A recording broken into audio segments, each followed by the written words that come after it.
Okay, ready. All righty, I would like to call this meeting to order. Roxanne, would you call the roll, please? Mr. Davis, Here? Mr. Dombrowski, Here. Hill,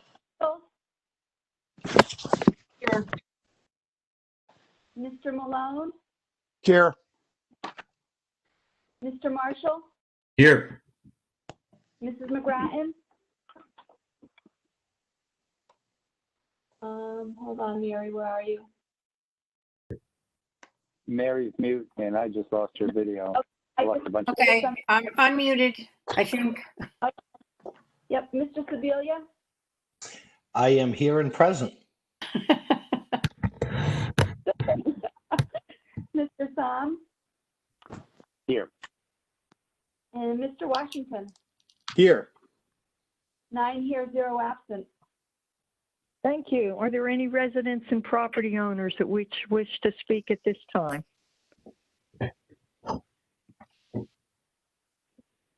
I do not see anybody. Are there any informational items? Any commission? I don't see anybody here from any commissions or boards. Comments of town councilors, anyone?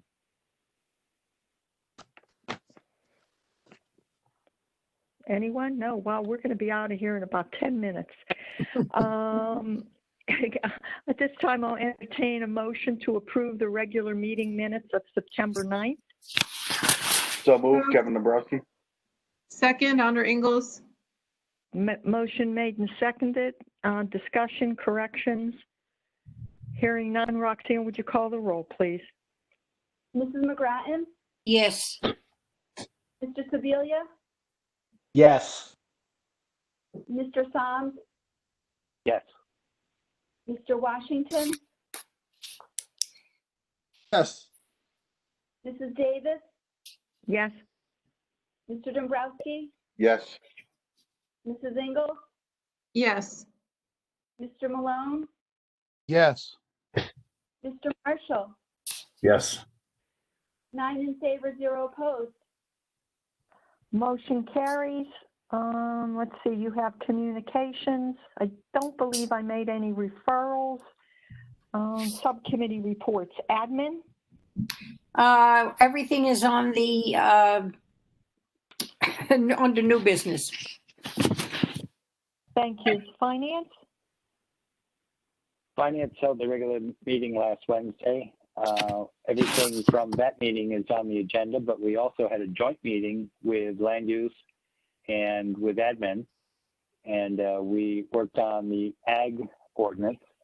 And upon new revelations, new information, in short, we discovered that the town already funds the PA 490 tax, I don't want to say abatement, what am I, exemption.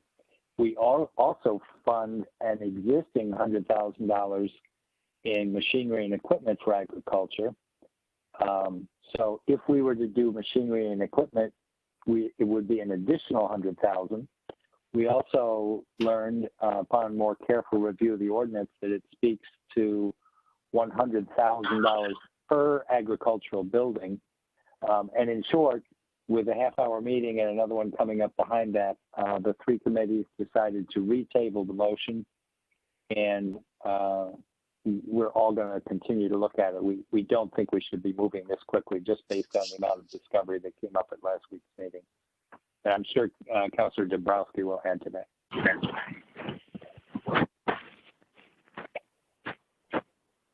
Councilor oh, you're going to do that under land use. Okay, let's go to land use next since he opened the door.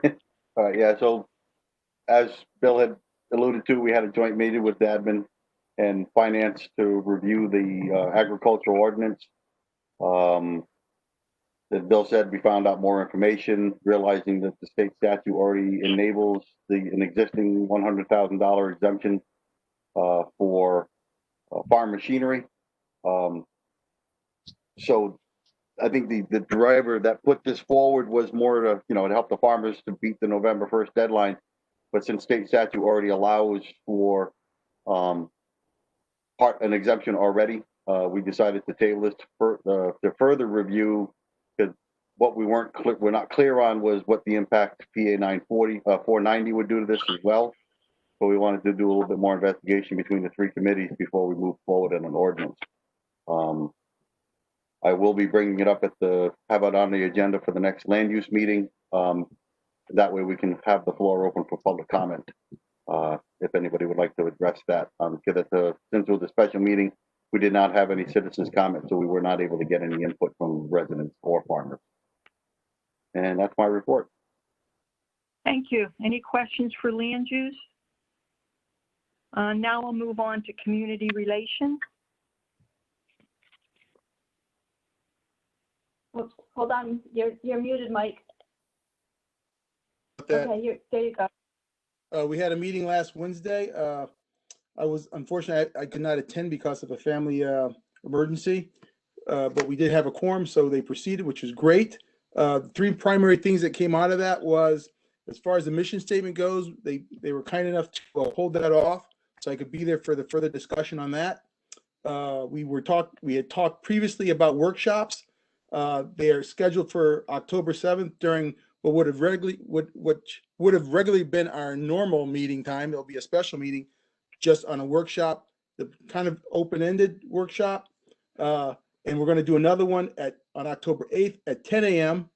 And the reason for that is the idea that we have people who work during the day who can't make the daytime one, and people who work at night can't make the nighttime one. Therefore, the counselors have offered to meet to accommodate both sets of residents groupings. And then the third one is we'll be meeting with the Mashantucket Pequot Tribal Nation members. There'll be 6 presently that are planning to come. That'll be the tribal chief will be one of those individuals. And we're going to be talking about just kind of a general discussion about issues relative to the town, services, and things of that nature. And one of the things we're going to work on in conjunction with the mayor, of course, and the council, and the idea is to put forth a memorandum of understanding that both the town council through the mayor and the tribal council through the tribal chief can sign off on. So there's a true understanding for all the people on the services, particularly for those coming from the tribe, and those living on the land, who are tribal members that live off tribal property. So there's a true understanding of what those services are and expectations for people who are getting those services. And that's my report. Any questions? Any questions for Mike? Hearing none. Any liaison reports? John? Building committee had a special meeting last night, and I'm gonna do the best I can to read my report. My eyes are dilated, so if I say something funny, that's why. The Gallup Hill, believe it or not, both schools are actually getting down to the wire. Things are wrapping up. There's a small punch list left, small items. Gallup Hill still has a couple of rooms that have some heating and cooling issues. O&G is going to get all the players together in those 2 rooms and come up with a solution. They think it's the RTU unit, which is a remote thermal unit, which controls and monitors the cooling device. And they use these where the location makes it impractical to hardwire the system to a central computer. And they think it's wired at 50%. So having trouble getting more heating or more cooling in that one unit. So look at that. There are some doors in the cafe that were damaged.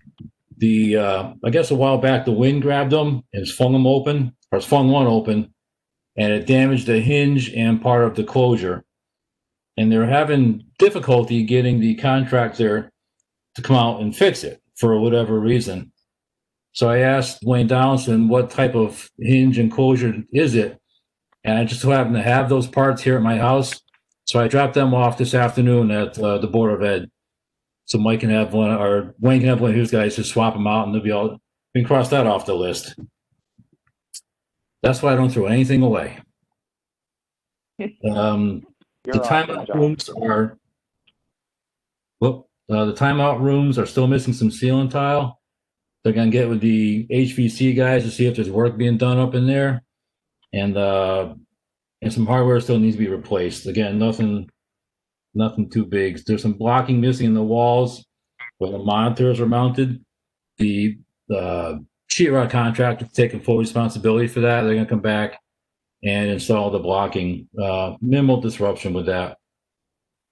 At the middle school, we're waiting for some side lights for the auditorium. And as soon as the side lights come in, they're going to have a training session for the users and show them how to use it. It's controlled by an iPad. So I'm going to show them how to use all that and download it from the laptop that it's on currently. A bigger problem is there's some paint peeling in the hallway, about 600 linear feet of hallway. The paint's just not adhering.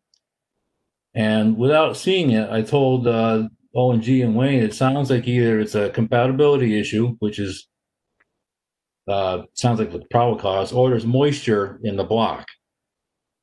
So they're looking at alternative ways to fix that. One suggestion was to put the special epoxy paint over what's there now, and supposedly it goes right down to the CMU, to the concrete, and adheres to the substrate, and will fix the problem. I'm not a big fan of that because you're putting something good over something bad.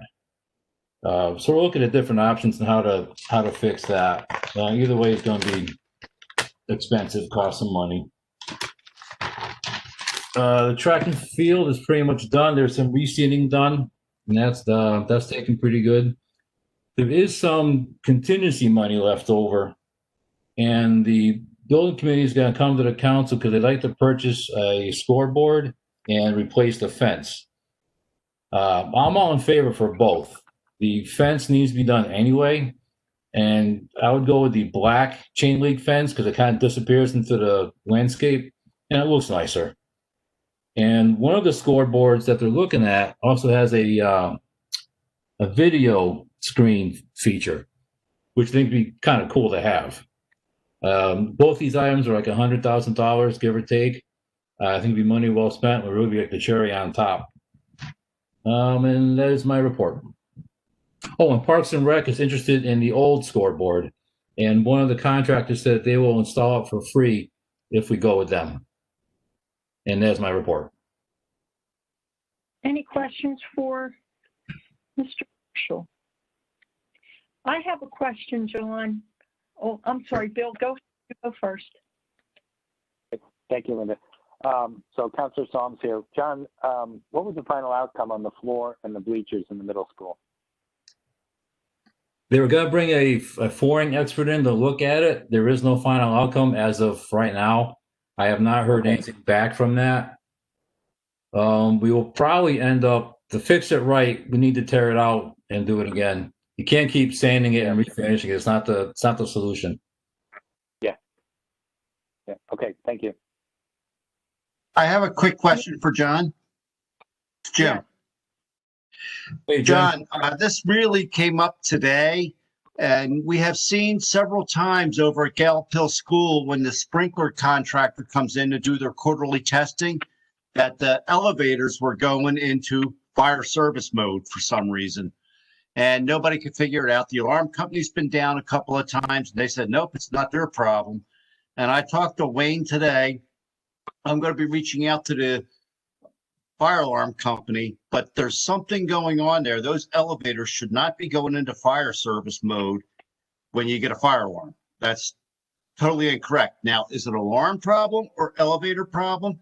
So he was going to be turning that over to O&G today. That's why you probably don't even have it yet. But I actually followed these guys around and watched what they did. There is a problem there. Just to give you a heads up.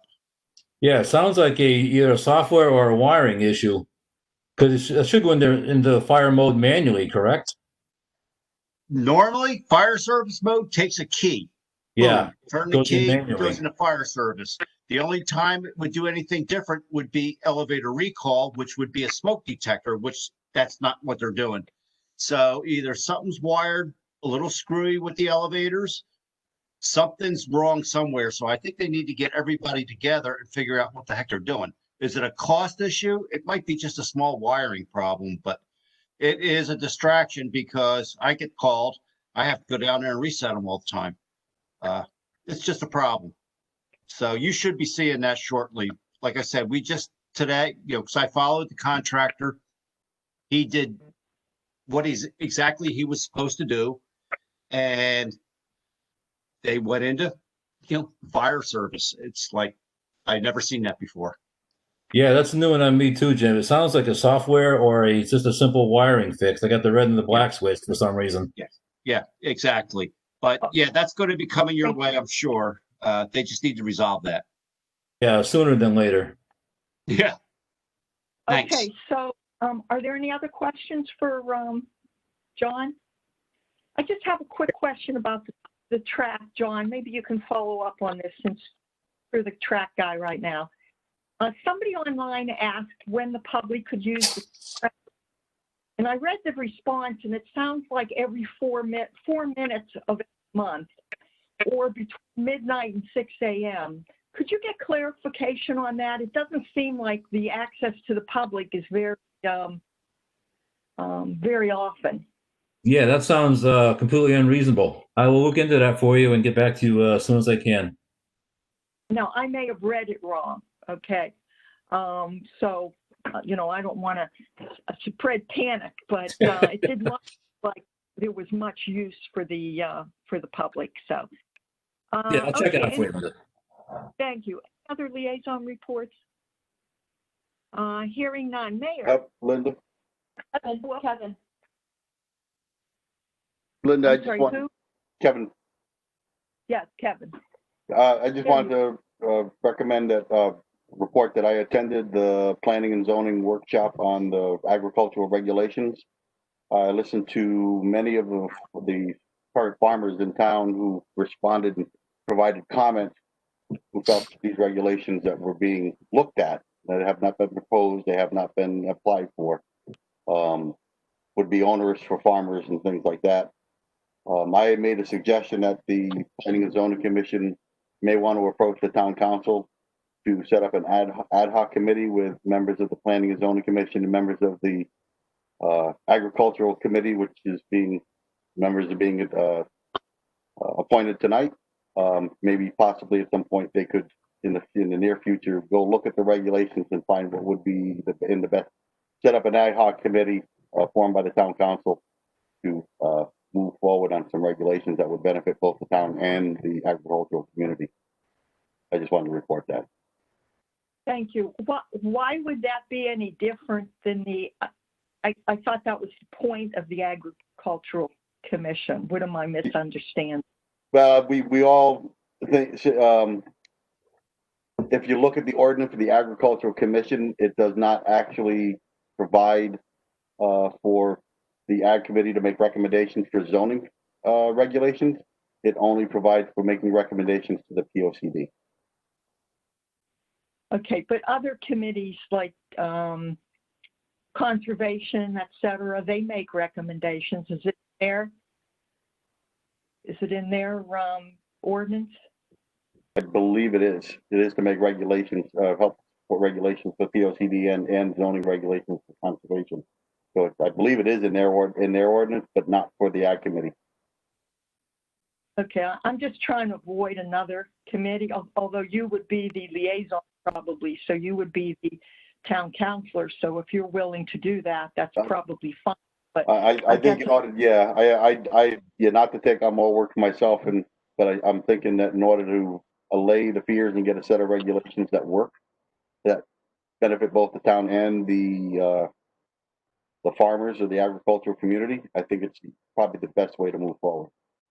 Okay, keeping in mind that the town council has no authority over the zoning commission, and probably shouldn't even make recommendations. No, I just said I made a recommendation as a person, as a private citizen, not as, but we've done this before with setting up Understood, and I've chaired many of the regulation rewrite committees in the past for the zoning, and I was the liaison for the town council for the last reg rewrite for the zoning commission as well. remembering that all the ad hoc committee would be doing is putting forth a recommendation for a set of regulations that would solely be adopted by the zoning commission, or planning and zoning in this case.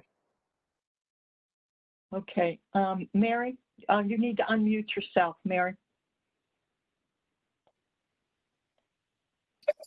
Okay, if you look at Section 8 of the ordinance, it says the Ag Commission shall be authorized to perform the following.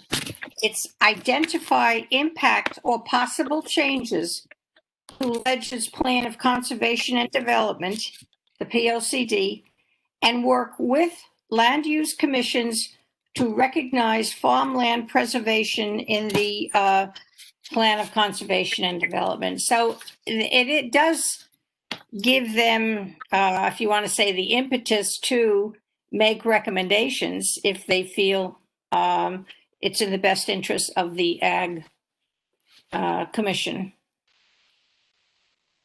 I'm not saying we have to set up an ad hoc committee to do this. It was just a suggestion. That's all.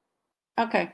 The council itself may decide not want to do that, and that's Okay. up to the council. I just happen to have the ordinance in front of me. Yeah, and I looked at it earlier today again to ensure, and the only part that I read is that it said to the POCD, not to the zoning regulations. Okay. Any other comments, Mr. Washington? I don't know if I mentioned this during my report, going back to the community relations committee. The meeting tomorrow, we have a special meeting tomorrow at 6:30 with the Mashantucket Tribal Nation. And that's the one we're going to be talking about the memorandum of understanding and just having that general conversation. So it's tomorrow, the 24th at 6:30. It was the reason for the quickness and the speed was trying to accommodate their schedule that was available to them. That was all. Thank you, Mike. Anyone else? And now, Mayor?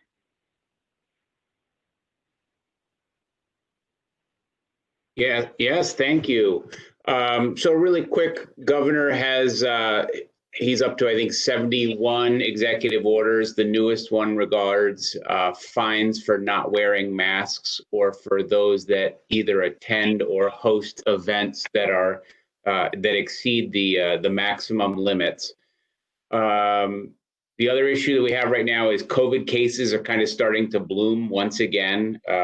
Monitoring both Ledgelight and the town of Ledyard as a whole. So Ledyard as a whole has 53 cases. Again, that goes back to the start of the pandemic. But Ledgelight as a whole, which is 10 towns, had 3 weeks of 5 cases, roughly 5 cases a week. And then over the last 3 weeks, it's been, I believe it was 12 new cases 1 week, 17 the next, and maybe 23 the next. So that may coincide with the school resuming. We don't really know for sure yet because we haven't seen ages associated with the newest cases. The drought, I posted something a while ago about the drought that we are in being upgraded from moderate to severe. They rate the droughts from a D0 to a D4. Ledyard is in the area of a D2 right now, which is severe, as I said. The only remaining 2 for us beyond where we are extreme drought and exceptional drought. We don't really want to see either of those, so let's hope for rain, hopefully very soon. Our favorite time of the year is upon us at the town hall. That's when the auditors arrive. And so the auditors are busy bees as they work from office to office, quizzing us on various entries and activities, financial software entries and whatnot. So they're going to spend a couple weeks in town right now, and we are hosting them in the finance office. The census, we're still progressing on. We're kind of stuck at 78.9% for response rate. That's still really, really great. It's we're at 74% on the last census, so it's better than where we were. We hope that it will get better. Tolland is the best in the state at 84.2%. Hartford is the worst in the state with only a 48.2% response rate. And there is consideration of extending it. It's supposed to close on September 30th. There is consideration right now to extend it out to October 31st. On to election stuff. Ballots are going to start going out on October 2nd. It seems like everybody in the town hall right now is working on stuffing envelopes. There are thousands of envelopes to be stuffed and sealed to go out. So there's a lot of people working on that right now, and I suspect that will continue to ramp up. Also, a public service announcement of sorts is that the utility shutoff moratorium is set to expire on September 30th. So for people that have delinquent accounts, Eversource and the various other utility companies will be able to start pursuing a remedy on that. So for people that need to set up a payment plan, they should really do that now because Eversource has indicated that they're going to be pursuing everybody that has $125 balance or more. And it seems like in at least Connecticut's utility world, $125 can just be a month of utility service. So they'll probably be going after a whole lot of people, unfortunately. And then finally, I attended a fall farm event. Governor Lamont was there with Lieutenant Governor Bysowitz and DOAG Commissioner Brian Hurlbut, as well as Ledyard's own Katie Uhas, who is on this call right now. Katie is an exceptional individual. She works at the Department of Agriculture, and we were at Holmberg's Orchards, and they're just doing a first-class job down there, and it is such an amazing asset the entire town could be proud of in terms of how farming should be handled, and they're doing a great job. So Katie is also on your list tonight for the Ag Commission, and I would 100% support her being on that commission as well. And that's all I have for you tonight. Does anybody have any questions for the mayor? Mary, I do. Fred, at the last council meeting, Eric Treaster asked me to ask you about the short-term rentals. Have there been any complaints coming into town hall or into the zoning office? We've had a total of 2 complaints. They still stem from a couple specific rentals on Long Pond. So those seem to be the source of our issue. We did have one in Bittersweet that was problematic, both in how he was advertising it and the functions that were happening at that house. He did come into compliance. He had inspections of the property. He has received the permit now. And so we have not gotten any additional complaints from that one, but it's really, I believe it's 2 and maybe 3 properties specifically on Long Pond. Are they owned by the same person? I would say no, but the same family. Okay, all right, thank you. You're welcome. Any other questions for the mayor? Okay, hearing none, we have no old business. Would anybody like to amend the agenda under new business? Okay, I am going to make a motion to amend the agenda under new business. Item number 4, I would like to make that a motion to appoint Bruce Gartzka to the Agricultural Commission, and by way of explanation, when Karen Parkinson, somebody needs to be muted. Okay. When Karen Parkinson so kindly volunteered to serve on the commission, she said that she would serve if we needed volunteers. And as it turns out, I believe we ended up with a total of 17. So I asked Karen this week if she would mind if we put Mr. Gartzka in her place, and she graciously agreed, especially since he was also a livestock person. And she assured me she would be available as a resource. And then she did get a little plug in that we should all go see the Tri-Town Trail. So although it's not part of the motion, I hope you'll all consider doing that. And we'll organize something soon, Karen. Thank you for your interest. And with that, I would like to vote on the motion to amend the agenda. If I could have I made the motion, could we have a second? I'll second the motion, Kevin. The motion's been made and seconded. Roxanne, would you call the roll, please?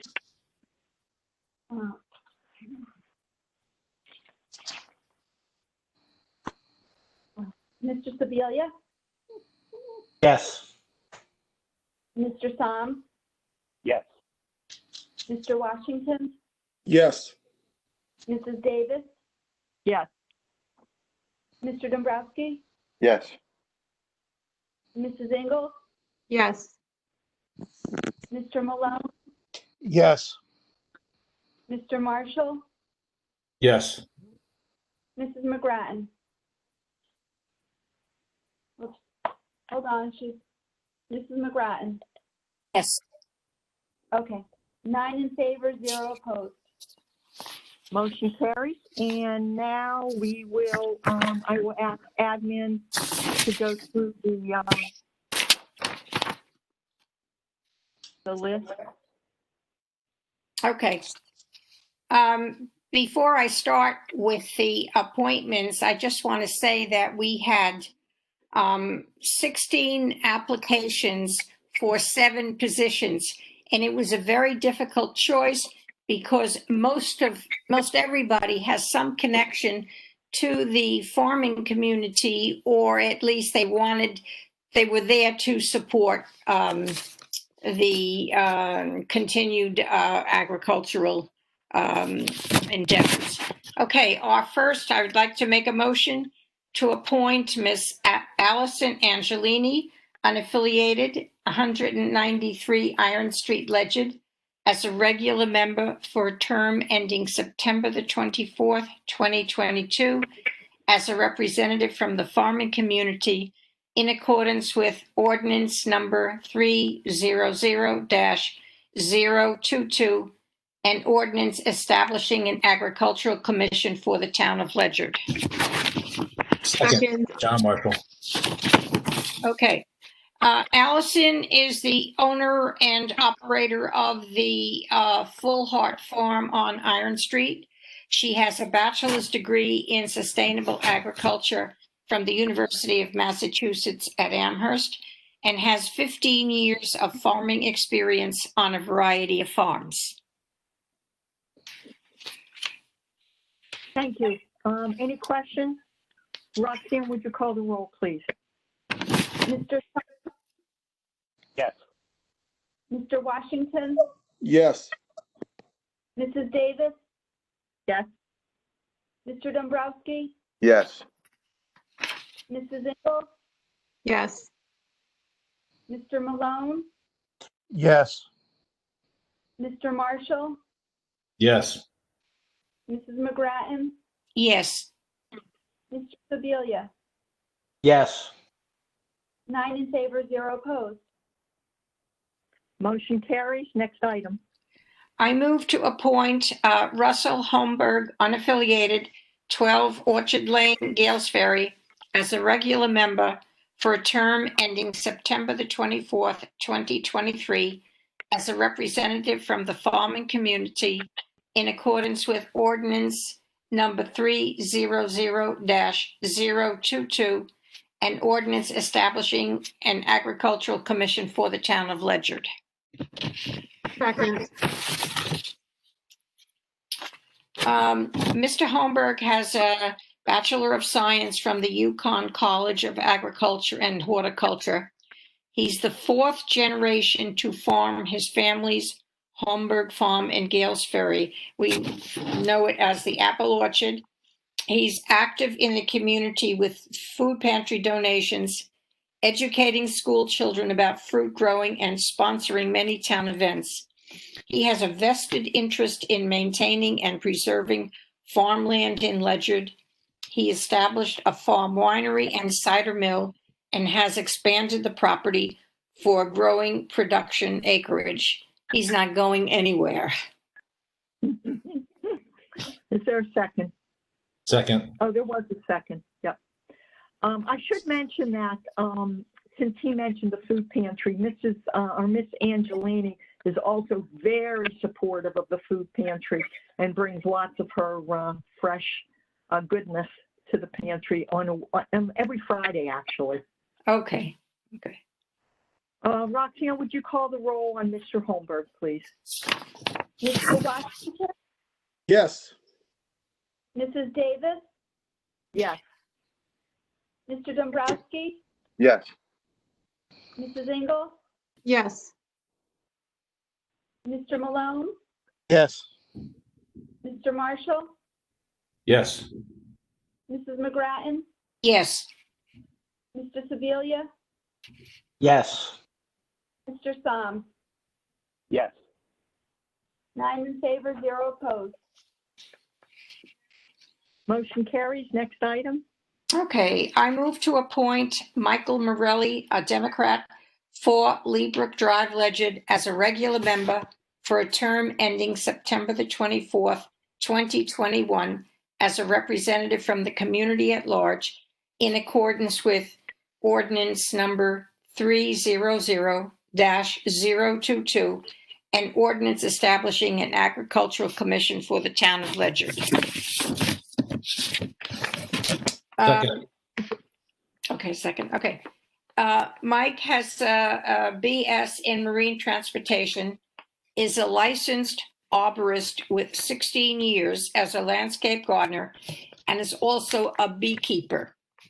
He is presently the chairman of the Conservation Commission and was involved in the submittal of recommendations to planning and zoning on agriculture for inclusion in the POCD. I would also, do we have a second? Yeah, second it. Yeah. John seconded. I would I have a question. Oh, go ahead. So I like Mike. I was not at the meeting where the recommendations were approved. I was on vacation, so I submitted my own thoughts on it ahead of time. Mike is very thoughtful. He's a problem solver. I appreciate the contributions I've heard him make on several other issues. I specifically did not include him on my own list of recommendations because he's on conservation. I just felt like it might be better to have a different voice. I understand that he would be the one to bring to this commission the knowledge of even how to run, how to run a commission like this. But I guess my question really is this. The community at large definition, and this was tricky too, because with all of the applications, we had to make sure that not only was the question of minority representation met, meaning no one party can have an overwhelming presence on a committee or commission or board, and also that per the ordinance, there would be 5 seats and 2 alternates, 4 members of the farming community, and 3 community at large. There were a lot of slots to fill in sorting this all out. But community at large, so this is really this is the question. Does that necessarily mean that this person has, in this case, no real vested interest in the issue? So for example, we have for-profit professional farmers. I understand Mike is not, he's a beekeeper. So what really defines community at large here? There was, most of the people had farming community activities, and it was very difficult to pick. There was really just 2 people that had no farming community other than an interest in supporting agriculture. So it was sort of like the lesser of 2 evils. I mean, I know he's. So then my question would be, perhaps there should be an opening. I mean, maybe, I'm very supportive of Mike because I think he's going to serve a purpose for us because we don't have anybody else on the committee. that has any experience of running a meeting.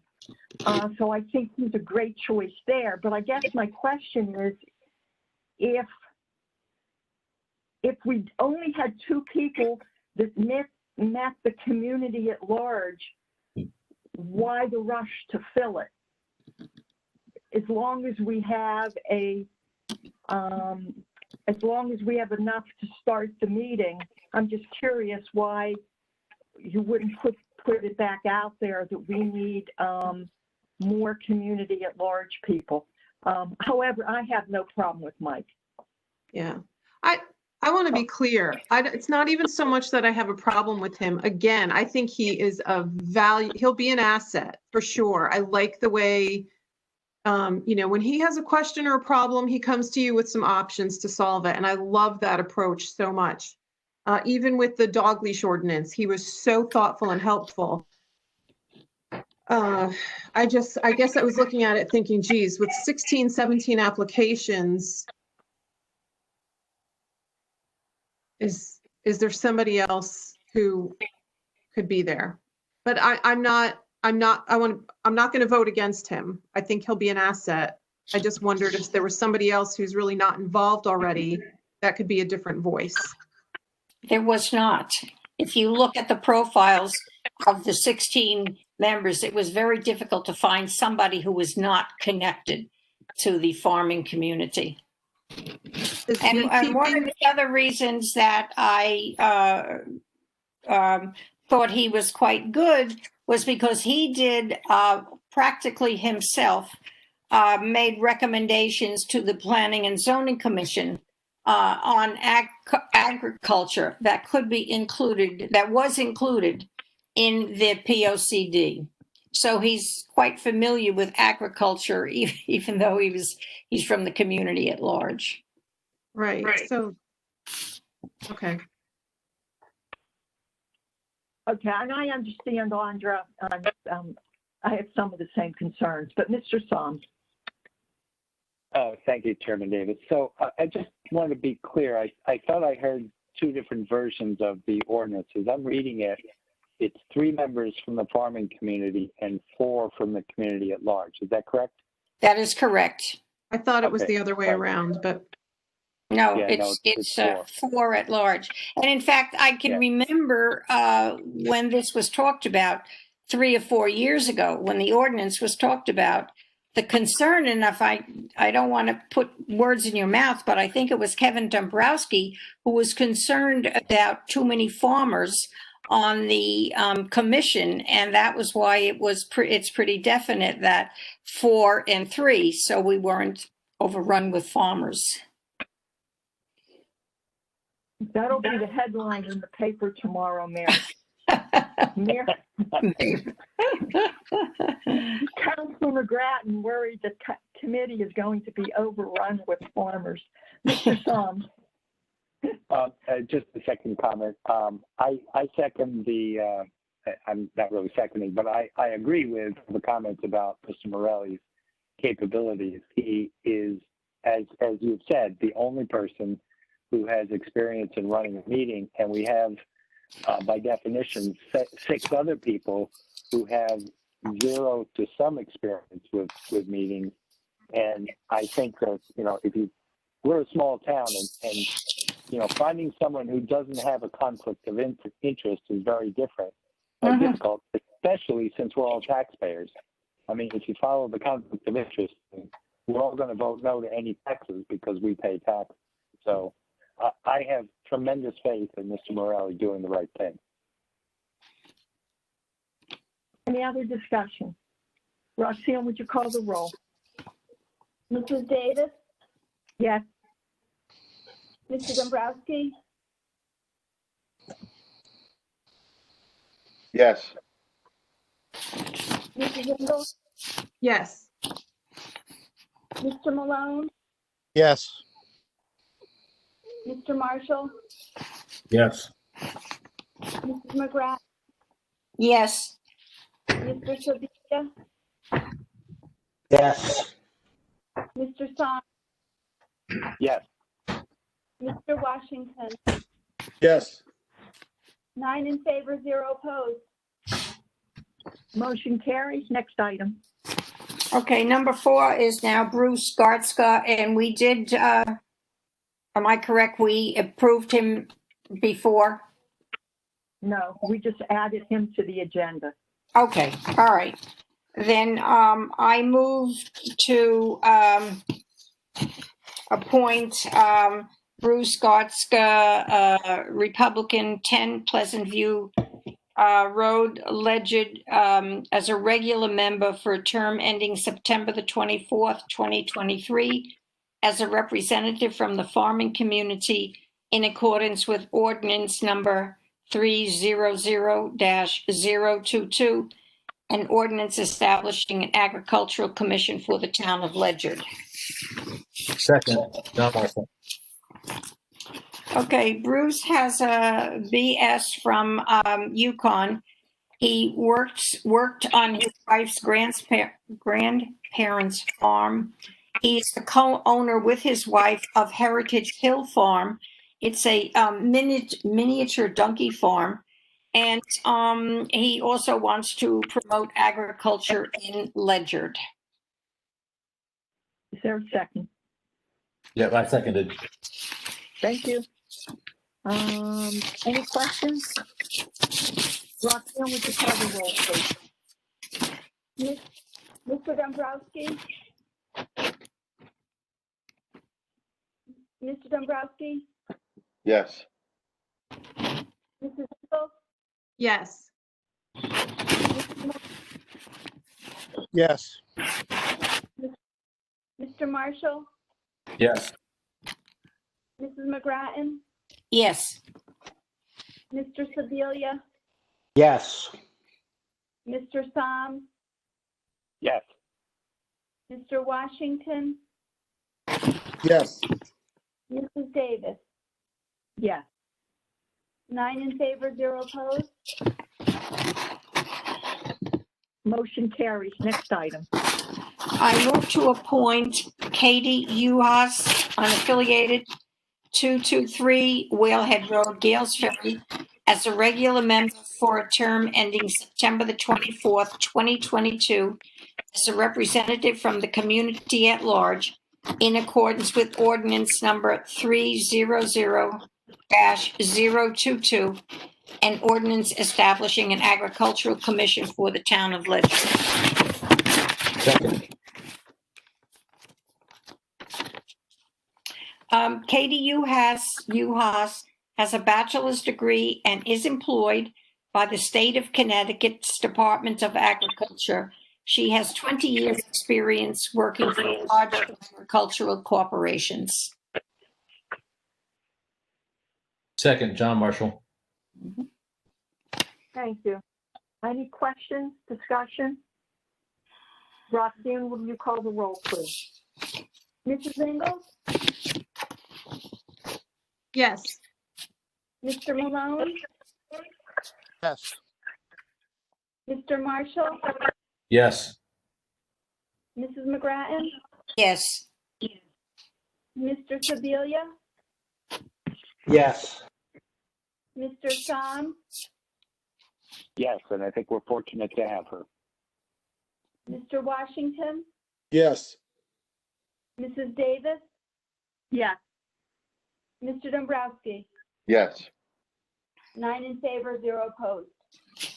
Motion carries. Next item.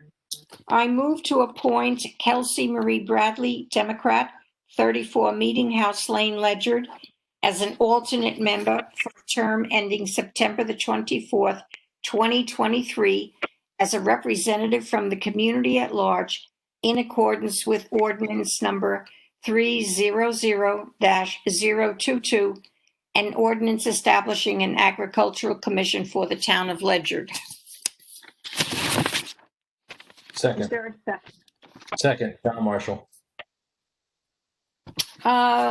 Ms. Bradley moved to Ledyard about 10 years ago based on the rural and farming heritage of the town. She hopes her children will enroll in our VOAG programs at the high school, and she wants to get involved in the town, and she is employed at Electric Boat. Any discussion? Roxanne, would you call the roll? Mr. Malone, Yes. Mr. Malone, okay, Mr. Marshall, Yes. Mrs. McGrattan, Yes. Mr. Sebelia, Yes.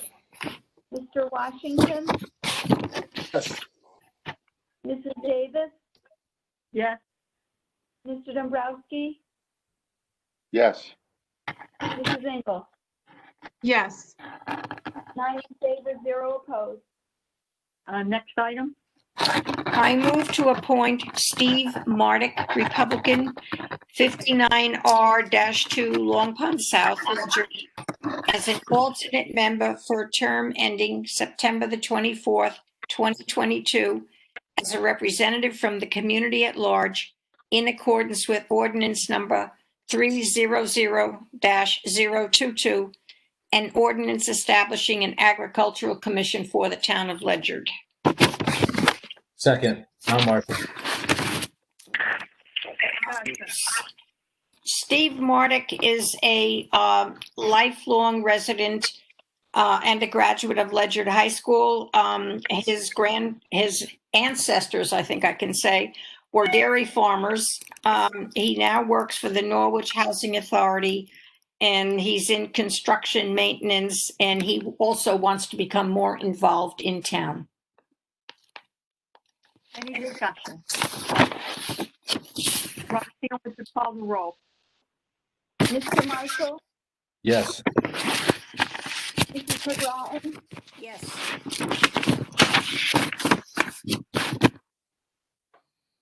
Mr. Sebelia, Yes. Mr. Soms, Yes. Mr. Washington, Yes. Mrs. Davis, Yes. Mr. Dombrowski, Yes. Mrs. Ingles, Yes. Mr. Malone. Yes. 9 in favor, 0 opposed.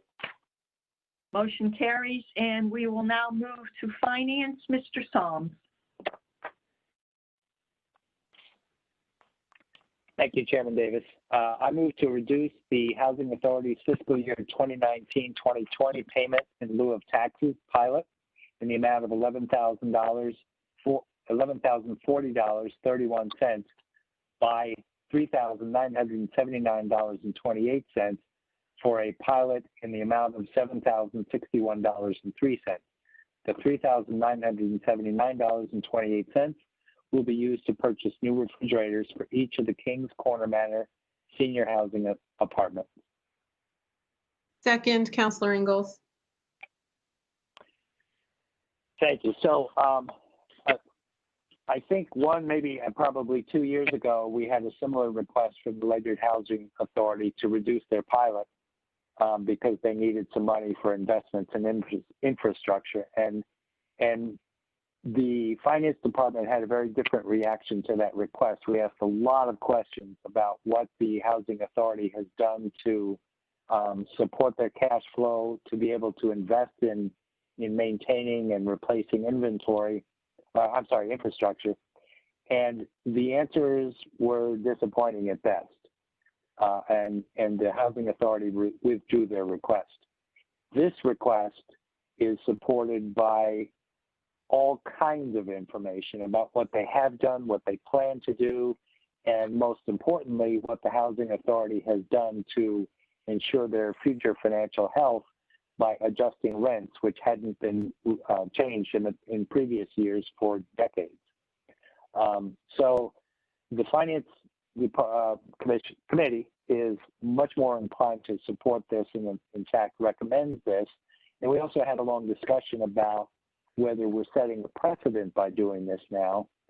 We learned that the Housing Authority is the only Ledyard organization that receives pilot. Everything else pays pilot.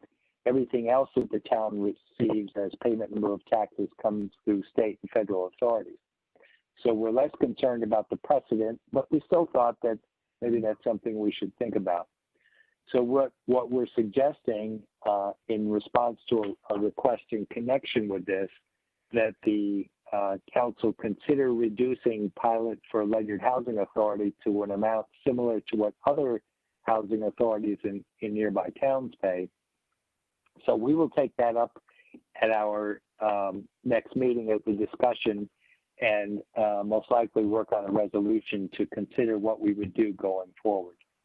And we have a number of suggestions to consider there, but the understanding with this particular reduction in the pilot is that it's a one-time deal. Anything else will be addressed by resolution, which, as I just said, we'll work on for you. So the investment in the refrigerators is a fantastic deal for the housing authority. It's a good buy. They're buying 30 of them. The actual amount they're paying for them escapes me at the present, but it's a fraction of the total cost of the refrigerators, which will use less electricity because the ones they have are so old. They will not only have better refrigerators, they'll save money on their electric bills. I believe the refrigerators they have now are the originals in many cases. Yes, which is you are correct. Pretty incredible. Yep. Any questions? Any questions? This is Councilor Malone. I just want to echo Councilor Psalm's sentiments about, I think that the Housing Authority now is clearly in the hands of a competent manager who understands the financial situation they're in and is taking positive actions to move forward in a fiduciary responsible way. And I think anything we can do to support in that effort will definitely pay us dividends. And the resident,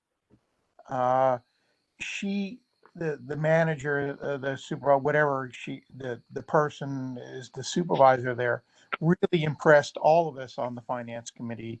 I think I can speak for all of us with her financial know-how and understanding of revenues and expenditures and balances, which we didn't get the last time they came to us with this issue.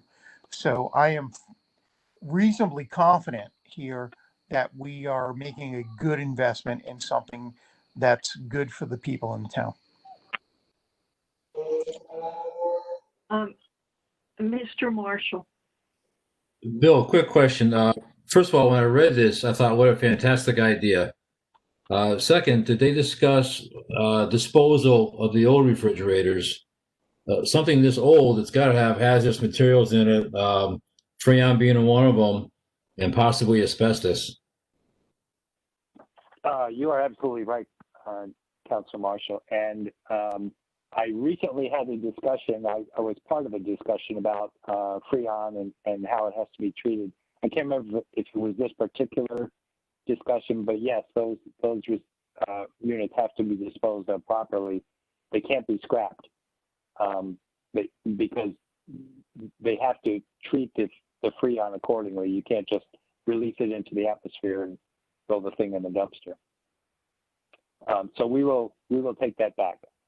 Okay. Actually, if I can interject, the company that is selling the appliances is also going to be removing and disposing of all the old units. Thank you. Maybe that was the discussion there. Thank you. Okay. Okay, let's see. Let's go with Mr. Washington next. Just a quick question. How close are they on the path to being, I want to use the word solvent, but when you talk about the fact they've made a turn on their finances, have they turned the corner on their books so they're actually breaking even, or are we 3 years out, 4 years out?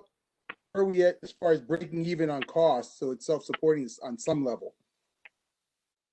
I don't have an exact answer to that one. Maybe one of the other counselors, if they recall the discussion, but I can say that they're applying for grants. There are specific CDBG grants that they've applied to for and are hoping to get. And with adjustments in rent, they are, as I mentioned, they're addressing their financial solvency, and they are, right now, they have only one unit that is not being rented, and that's kind of a unique situation, but typically they are full up and collecting rents on every single one of the units. So to increase their solvency, they need to find other revenue and adjust their rents accordingly, which they have been doing. So I just don't have the specific answer for you, Mike. Oh, that's fine. I know that from where they were at, where they're at now is a major change. And I think as far as buying the refrigerators, it's kind of like a no-brainer to me. Yeah. It's a quality of life issue. Yeah. Thank you. I don't know if I'm mistaken, but I think I see Colleen Lauer on the meeting. I don't know if it would be appropriate to have her answer, but I want to go mention one thing as well, and that's, when this issue came up a couple years ago, we were asked for a complete waiver of the pilot. And as Councilor Soms mentioned, as we asked questions, it became pretty evident that the fiscal house was not in order there. And we did not feel comfortable that it was that us waiving the pilot was actually going to solve anything in the long run.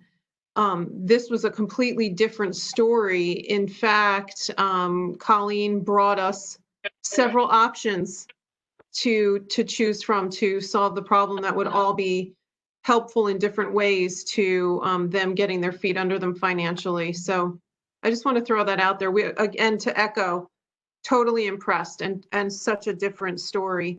But I don't know if it would be appropriate to have Colleen and speak to Mike's question, or if that's even the Colleen that's on the meeting.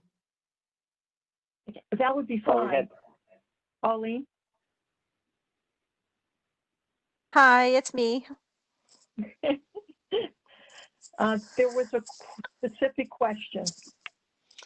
So we are basically breaking even at this point. So we're not in the best financial situation we would like. I would love to be able to put at least $1,000 away into what they call the short-term investment fund every month. And right now we're not there.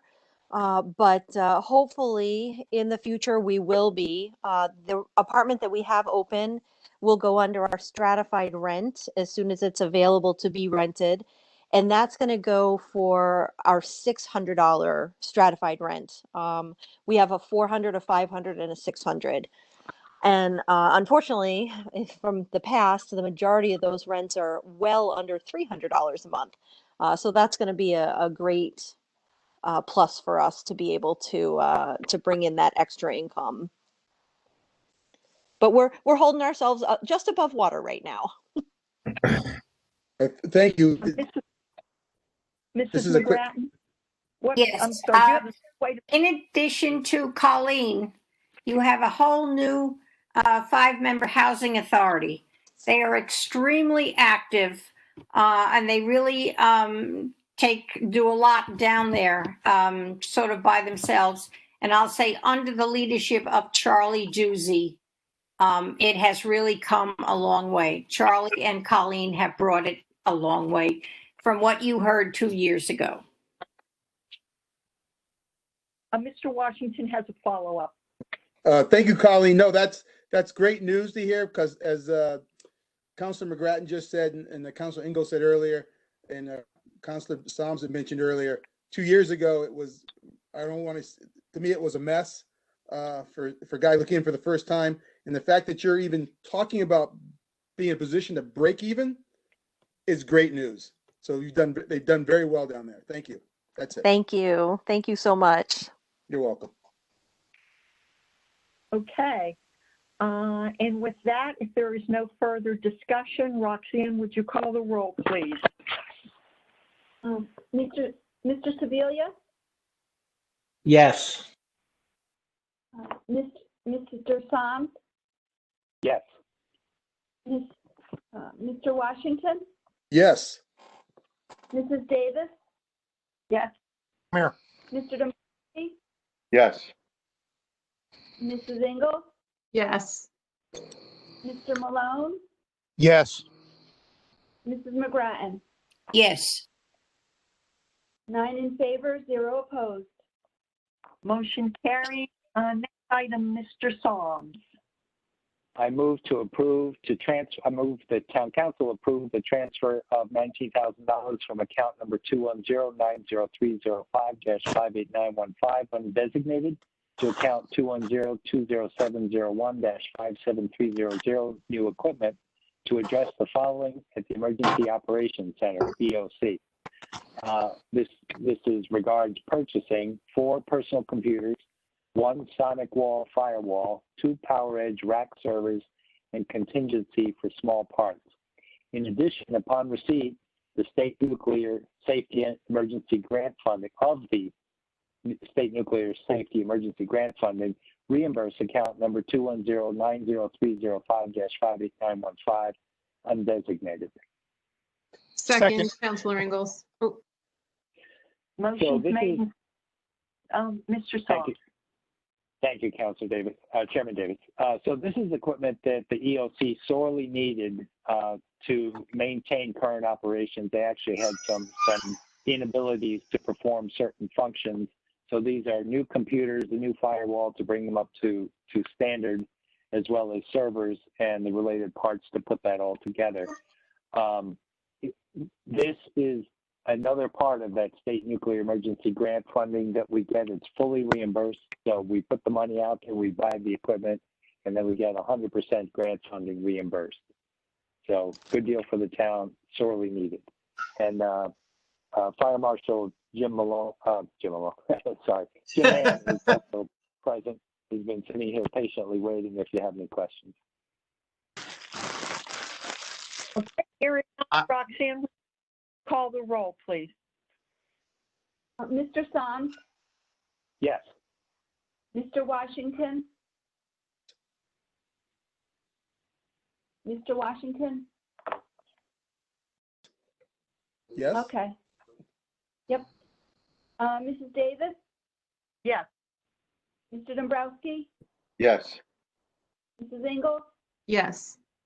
Mr. Malone? Yes. Mr. Marshall? Yes. Mrs. McGrattan?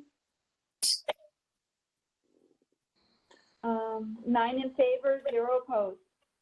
Motion Sorry, folks, carried. if you got to hear my dog playing with her toy right in the middle of that. Oh, God. Next item, Mr. Soms. Yes, this one's painful. I move to authorize overspending account 101-40111-58220 police station by $5,000 to cover unanticipated maintenance expenses for the HVAC system, with funding to be transferred at year end to make the account whole. Second, please. Second, Counselor Ingalls. Thank you. So the reason I say this is painful, as you all know, the police station, the new police station, has been plagued by heating and air conditioning problems. Those problems continue. Public Works Director Steve Maslin attended the Finance Committee meeting, sounded extremely frustrated because his department has to support this because the police station is now off warranty. This is a new approach. Rather than trying to continue to fix the systems with the existing company, they're going to a new maintenance company who will do proactive maintenance as instead of taking a break-fix approach. It sounds like a good strategy. It's exactly what we did at the wastewater treatment facility when the vendor failed to complete their electronic systems installation and tuning. Here, the system got installed, but they have failed to support it. It's, as I mentioned, it's past warranty, and it's on us to fix it.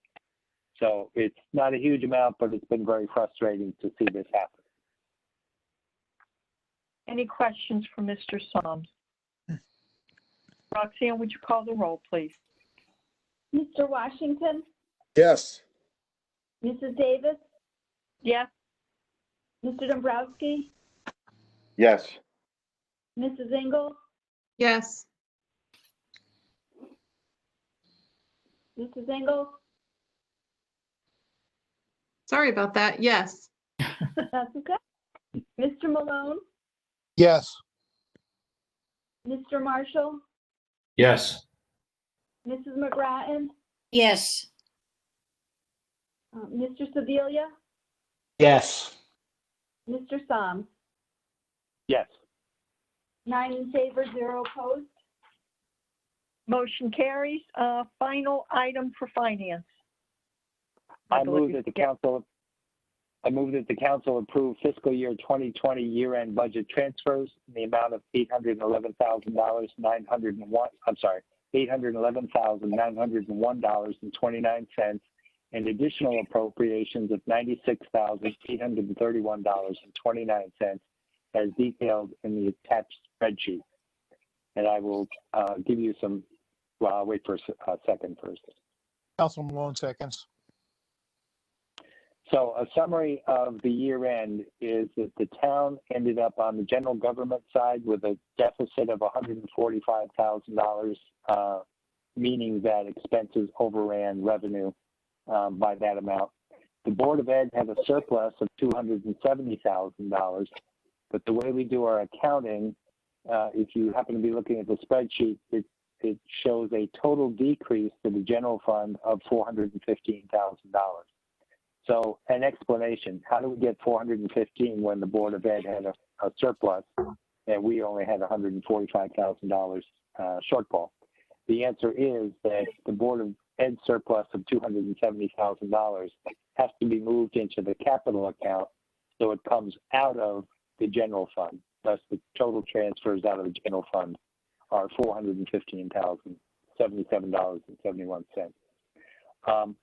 And the town's deficit is in part due to the year that we've just been through, and I think we're extremely fortunate that our deficit was not larger.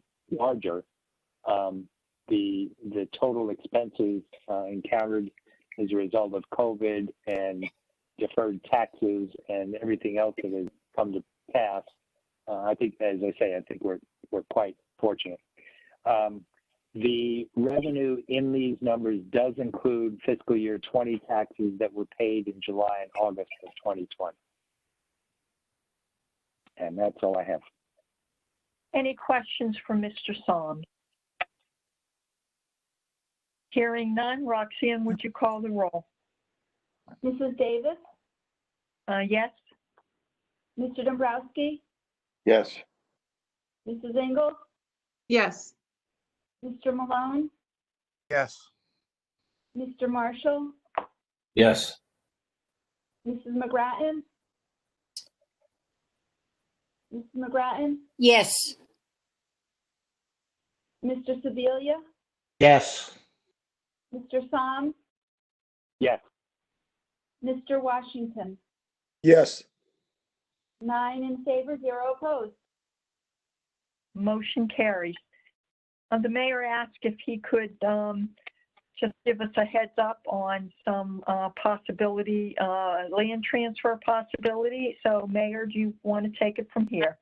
Sure, that's fine. So just a brief history. This involves the paint mill property, which was Founders Preserve. And as you may recall, when the economy hit the skids at the end of 2007, 2008, the developer wasn't paying his taxes and the town foreclosed on this piece, which is about 100 acres, more or less. And it includes about 20-acre, what I would call a shallow lake. It's actually a magnificent piece of property. Councilor Soms took me for a walk out there one day, and it's an amazing piece. It does have an earthen dam on it, which we're not super excited about ourselves. I did speak to Avalonia Land Trust about the dam. They're okay with it. There are a number of things that we would want to do if the council were in favor of transferring it. One, we actually still own a house over there too. So this parcel is bounded to the east by Colonel Ledyard Highway and to the west by Pumpkin Hill Road. But on the eastern side on Colonel Ledyard Highway, there sits a roughly 1,800 square foot Cape Cod style house that the town owns, and it is on this 100 acres. So one of the things that we would ask Avalonia to do, if you are so inclined, and this is not a decision to be made right now, but it would involve subdividing at Avalonia's expense to subdivide the house back off of the land so that the transfer would be just the land. The other part that's kind of important too is that Avalonia will still allow hunting, bow hunting on that parcel and the Clark Farm are the two in Ledyard that we allow. And Avalonia will accept the transfer and still continue to allow select hunting on the parcel, which I'm in favor of myself. I think it's a good opportunity for residents to be able to hunt on property that the taxpayers own. So I think that's a plus. The other items of interest really are that the lake, it is shallow, but it has an amazing number of, and Bill, fill me in if you would, the name is escaping me the rookeries, the heron rookeries. Yeah. So there are these heron rookeries out there in these trees that are in the lake, and these pterodactyl-like birds are living out there, and it's really awesome. So that's one thing. And then there are some granite sluiceways from the old paint mill, which are pretty interesting too from an industrial age. And then the last one are these stone cairns that are out there. These, I don't even know what the aging of these stone, semi-underground stone and earthen structures are. But the thought is that Avalonia is an outstanding conservator of the land. They would be a good shepherd for this piece going forward. It would get us out of an ownership for a piece of land that's there for a good open space use. And at the same time, ultimately, we want to be able to sell the house that's there so that we can recover the tax dollars that we foreclosed on. So I do want to run this, this is like the informal discussion now, so I'm willing to take questions on it, but it's something that I think the town would benefit if we were to make this transfer.